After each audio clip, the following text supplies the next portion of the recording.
Ejo nasomaga ahantu n'umuntu wenda ari na hano wari wanditse avuga ukuntu ibintu bibabaje mu gihe kimwe yatashye ubukwe bw'abana batoya bacu nk'aba batatu amakwe atatu igihe kimwe hatarashira umwaka abo bana bose bari batanye nabisomye ejo bundi kandi ngira ngo ukuntu yabivuze umuntu wabivugaga nibyo ariko ubwo yavuze batatu ushobora kuba bari na 30 ahubwo bana barashakanye ababyeyi babo barabashyingiye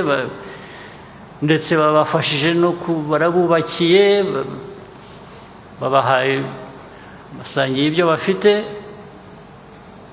abantu babiri bananirwa kubana bate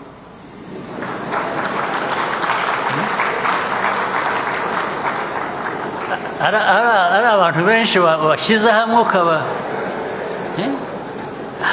ariko babiri